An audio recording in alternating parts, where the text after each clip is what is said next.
Olá, meus irmãos, a paz do Mestre Jesus esteja com todos vocês. Que Deus abençoe quem me ouve, que o Senhor possa falar conosco sempre por intermédio da sua palavra. O texto para a nossa breve meditação encontra-se hoje no livro de Atos dos Apóstolos, capítulo 26. Eu vou ler a partir do verso 12, que diz assim: certo dia, numa dessas missões, dirigia-me a Damasco, autorizado e incumbido pelos principais sacerdotes. Por volta do meio-dia, ó rei, ainda a caminho, uma luz do céu mais intensa que o sol brilhou sobre mim e meus companheiros. Todos nós caímos no chão, e eu ouvi uma voz que me dizia em aramaico: Saulo, Saulo, por que me persegue? Não adianta lutar contra a minha vontade. É Jesus falando para Saulo: não adianta lutar contra a minha vontade.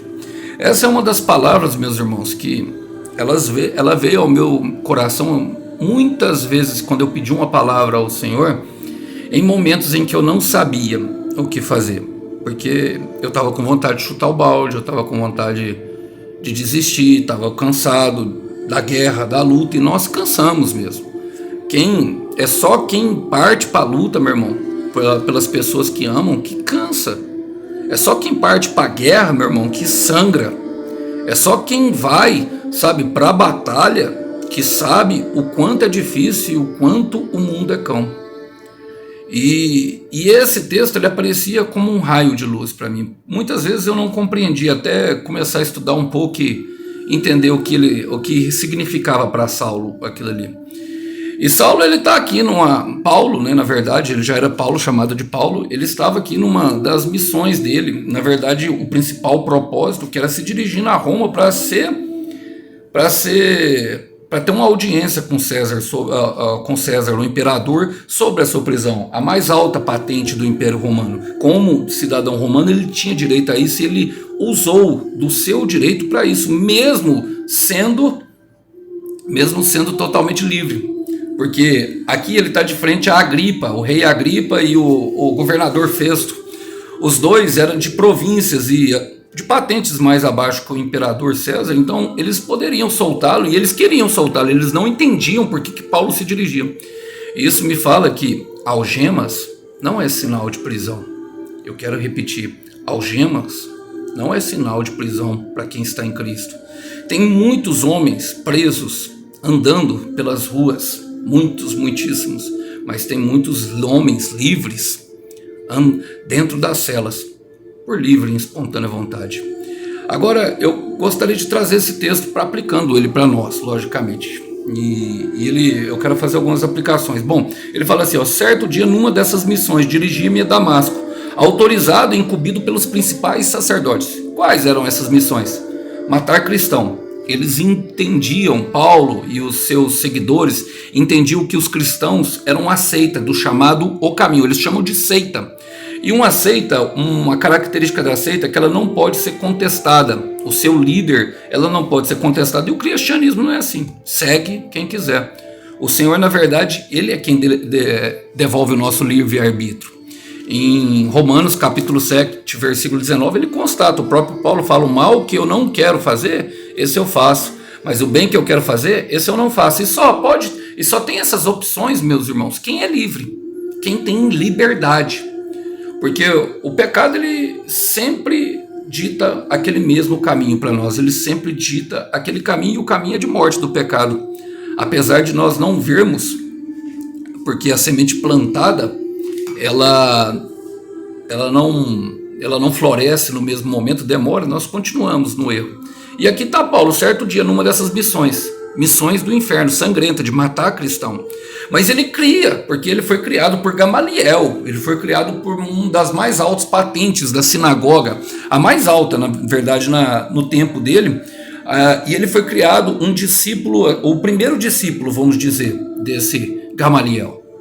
E ele cria que estava fazendo para Deus. E em Jeremias 17:10, meus irmãos, e por isso que eu falo que eu quero trazer a primeira aplicação, nós não conhecemos o coração da pessoa. Então, quando nós tivermos dúvida sobre interceder ou não, nós devemos recorrer a Deus, porque Jeremias 17:10 diz que o Senhor é quem conhece o coração do homem e prova a sua mente, sabe, discernindo assim as suas intenções. Só o Senhor sabe a intenção. A intenção de Paulo era boa, A intenção de Paulo era justamente fazer a vontade de Deus, mas ele estava fazendo pelas motivações erradas, porque ele não conhecia a Deus. Ele estava fazendo para agradar a religião. Então, muitas vezes nós estamos na intenção certa, mas escolhemos pelas motivações erradas. Quer dizer que nós não, continua errado. Mesmo que estamos errados na nossa inocência, continuamos pecadores. E ele estava autorizado e incumbido pelos sacerdotes, mas em Atos capítulo 9 fala que ele procurou os sacerdotes na ânsia de matar. Por quê? Bom, eu vou chegar lá. Ele fala: por volta do meio-dia, ó rei, ainda a caminho uma luz do céu, mais intensa que o sol, brilhou sobre mim e meus companheiros. Irmãos, é num estalo, é num momento assim. Esse é o de repente de Deus que acontece para muitos.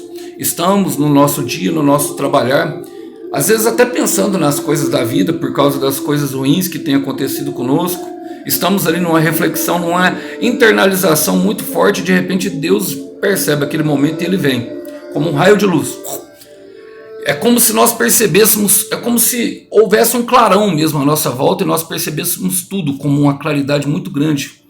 Tantas besteiras que nós estamos fazendo, como aquilo que nós acertamos também. Assim foi com Paulo, assim foi com todos os homens de Deus. Gideão foi chamado no lagar. A sarça ardente apareceu para Moisés quando ele pastoreava, depois de ter fugido ali no Egito, no deserto. Todos eles, os apóstolos, Jesus chegou enquanto eles pescavam. Vem, segue-me. Mateus 4, versículo 19, pode ler. Ele chamando Pedro. Irmãos, chamando André. Não importa como, não importa o como. É sempre no meio do nosso dia a dia que ele chama. Mas perceba que essa luz brilhou sobre ele e todos os companheiros. E aqui fala assim, todos nós caímos no chão. E eu ouvi uma voz que me dizia em aramaico: todos caíram no chão, mas somente ele caiu no chão. Somente ele ouviu a voz. Por quê? Porque na visão, meus irmãos, isso aconteceu em Daniel capítulo 10, mostra também, da mesma forma. Daniel estava jejuando, estava com os amigos dele, só ele viu o anjo. Isso é algo de Deus. O que Deus tem com referência ao seu propósito é só para você. As outras pessoas não saberão. O que Deus tem para cada um de nós é só ele vai falar só com você. Então, se ninguém crê, meu irmão, é só você que vai crer. E acredite, as pessoas não vão crer. As pessoas não vão entender o porquê que você está seguindo naquele caminho, porque parece loucura. Ele tinha tudo, ele era rico, ele era um comerciante de tendas, era um chefe, um dos líderes mais bem conceituados da sinagoga, respeitado entre todos, temido por grandes homens. Tinha tudo e estava ali agora na prisão. Então, algemas não são sinônimo de prisão. Pelo contrário, homens presos andando pela rua, homens livres dentro de celas. Gálatas capítulo 5, versículo 1. Aleluia. Não voltem para o lugar da onde o Senhor lhe tirou, porque foi para a liberdade que ele nos libertou. Foi para a liberdade, meu irmão. E onde o Espírito de Deus está, há liberdade. Agora eu quero terminar aqui justamente com um chamado de Paulo. Ele fala: Saulo, Saulo. E Saulo, o nome Saulo, tem uma característica. E eu não sei, os pais o pai e a mãe de Saulo eram judeus, eles tinham a descendência e o aprendizado. Então por isso ele também era, mas ele nasceu em Roma. O nascimento, ele era cidadão romano. Eu não estudei muito bem, mas eu sei que ele tinha o pai e a mãe romano e talvez ensinaram ele, talvez por isso ele tivesse tanta vontade de agradar a Deus. Ele era impressionante, porque senão ele não estava ali se atirando à morte. Paulo se atirava à morte. Ele fala que a vida dele foi ofertada como oferta derramada. Está lá Filipenses capítulo 2, versículo 19. Ele mesmo ofertou a vida dele a Deus, para que o evangelho pudesse chegar a pessoas como eu e você. E Saulo, um dos significados na origem da palavra fala: pedido foi a Deus. Ou seja, tinha alguém intercedendo por ele. Tinha alguém pedindo por aquele homem mau. Tinha alguém pedindo por aquela pessoa difícil. E eu gosto lá quando acontece a conversão dele, porque Fala assim, ó, lá ele permaneceu cego, versículo 9, capítulo 9, versículo 9. Lá ele permaneceu cego por 3 dias e não comeu e nem bebeu coisa alguma. Ficou orando, jejuando. 3 dias fala da morte e o nascimento. O caminho de 3 dias de Jonas dentro do peixe. O caminho de 3 dias da saída do Egito, do povo do Egito, até o deserto, comemorando a libertação. Jesus ressuscitado 3 dias, morte e ressurreição, a morte do velho homem e o nascimento do velho homem. Eu estou pregando aqui para Paulos e Paulas, que estão sendo pedidos para Deus. Pedido foi para Deus. Então, meu irmão, minha irmã, é normal, porque na oração, é normal nós desanimarmos quando Deus nos coloca, mas saiba que o principal, irmão, para mim, o principal chamado do cristão é o pano de saco e pranto. É a intercessão. Não é isso aqui que você está vendo, não, eu pregar, isso aqui não, irmão. Isso aqui é prazeroso. Agora, quando você coloca o joelho no chão pedindo para alguém e essa pessoa está em morte, a palavra fala, em Êxodo capítulo 3, que o faraó aumentou a carga dos egípcios, porque quando começaram a interceder por ele, e eles começaram a orar, falaram que ele estava tendo tempo para orar, para que eles não pudessem orar. Fala lá claramente. E nós sabemos que a oração é transferência de vida. Aqui fala em Ananias, ó.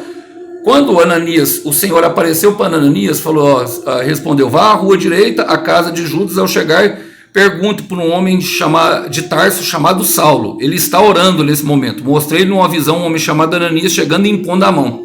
A imposição de mão e a oração é transferência de vida, meus irmãos. É transferência de vida. Logicamente, nós devemos ter cuidado com quem impõe a mão sobre nós. Nem tudo é transferência de vida. Mas a oração claramente é transferência de vida de uma pessoa que está morta, e eu falo em morte espiritual no pecado, para que ela possa ter uma experiência de salvação com Deus, como Paulo teve, como aquele raio de luz. E olha o que Ananias fala para ele. Ananias, porém, respondeu, Senhor, ouvi muita gente falar das coisas horríveis que esse homem vem fazendo com teu povo, falando para Deus, com teu povo santo. E ele tem autorizações para prender a todos que invocam o teu nome. E ele fala ainda de que estava matando, ou seja, e o Senhor continua falando, o Senhor no entanto diz, vá, pois Saulo é instrumento que escolhi para levar a mensagem aos gentios. Você está entendendo, meus irmãos, o que está acontecendo aqui? Ninguém fala para Deus quem você é. Ninguém diz para Deus que você é, mesmo que você esteja em trevas. Ninguém diz para Deus quem nós somos. Ninguém decide, senão Ele, com referência aos escolhidos e ao trabalho que Ele tem. E agora eu quero chegar lá, porque Ele fala, por que me persegue? Não adianta lutar contra a minha vontade. Nas versões mais antigas da Ferreira de Almeida fala, não adianta te recalcitrar contra o meu aguilhão. Deus tem os seus aguilhões. E o aguilhão o que é? Bom, e por isso essa palavra me prendia muito, quando era justamente no momento que eu queria sair de alguma coisa, que eu estava ali orando por pessoas que eu amo, minha família, e estava muito difícil, você via a coisa piorar, você não queria, sabe? E o aguilhão, ele é um ferro, era uma vara com ferro na ponta, usado na lavoura pelo agricultor.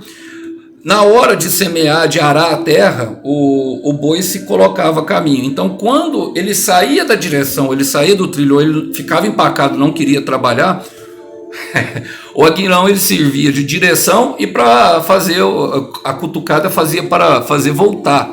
Logicamente, o Senhor, ele não manipula, meus irmãos, o tempo. Ele faz de acordo com a sua vontade. E tinha mais um detalhe, quando o boi não queria ir, ficava na rebeldia, emperrado, ele começava a dar coice contra aquele aguilhão, e aquilo machucava ele, machucava bastante, chegado a ponto até de ficar alguns mancos. Bom, o que eu quero dizer com isso? Que o Senhor tem os seus aguilhões, tanto circunstanciais como talvez de consciência e de direção. No caso de Paulo, eu creio que ele trabalhou na consciência de Paulo naquele momento que ele ficou cego, ali naqueles momentos 3 de oração, a palavra não fala. Mas no caso de Jonas, por exemplo, que não queria fazer à vontade, o Senhor se calou e trabalhou nas circunstâncias. Primeiro, enviando a tempestade, depois colocando aquele pessoal que estava ali todo aquele pessoal que estava ali na direção do barco, os marinheiros contra ele. Então o Senhor tem, e isso vai causando frustração, vai causando decepção, porque nós vemos que o Senhor tem o controle de todas as coisas para agir. A intenção do Senhor é justamente nos transformar como uma pedra preciosa, e por isso tem as 3 facetas de Deus que eu gosto muito. Primeiro fala em Jeremias 18, do oleiro, que é aquele que nos formou. Ele nos formou, então ele conhece tudo ao nosso respeito. Depois vem Malaquias, o purificador do ouro e da prata, que traz a tipologia do Espírito Santo. Porque apesar de nós não sermos merecedores, o Senhor vê muito valor em nós. O Senhor vê muita coisa que nós não conseguimos ver, que é justamente na nossa alma. E ali fala de tirar as impurezas. E o Espírito Santo que trabalha em tirar as impurezas do ouro e da prata, daquilo que tem valor em nós. E depois a terceira figura, que é a do carpinteiro, que é o próprio Senhor Jesus. E o carpinteiro, o que ele fazia? Ele talhava a madeira a fim de que ela assumisse um formato justamente com um propósito. Cadeira, mesa, ele escolhia. E é isso que ele está falando aqui. É isso que ele está dizendo para nós no dia de hoje. Não adianta nós lutarmos. Embora ele não manipule, nada impede ele, meus irmãos, de lutar a favor de que a gente cumpra com aquilo. Ele respeita o nosso livre-arbítrio, mas ele também, nós temos que lembrar que ele também tem o livre-arbítrio dele, e ele tem todo o poder e a autoridade na mão. Então ele pode lutar sim para que a pessoa volte ao caminho dele. E o que nós sabemos sobre Deus é que ele nunca perdeu uma guerra, porque ele é o leão da tribo de Judá. Isaías 43:13 fala: agindo eu, quem impedirá? Olha, Números 29, capítulo 19, acaso eu falei e deixei de agir? Nós devemos entender, meus irmãos, que esse é o Senhor que luta por nós. Romanos 8, versículo 31, e se Deus é por nós, quem será contra nós? E tem mais uma ainda para vocês. Salmos 46, versículo 10: aquietai-vos e sabei, porque eu sou Deus exaltado em toda a nação. Então, se você está orando, se você está fazendo algo que é da vontade do Senhor, meu irmão, minha irmã, saiba que o Senhor está lutando para que pessoas como Saulo se transformem em Paulo. Na etimologia da palavra pequeno, vai nascer Paulos e Paulas por aí. Mas é um processo que trabalha em nosso coração e no dele.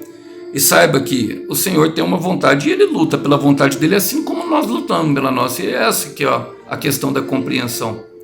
Com quem nós estamos lutando e contra quem nós estamos lutando. Fica tranquilo, no determinado tempo, aquilo que ele lhe prometeu, a luz brilhará sobre o justo.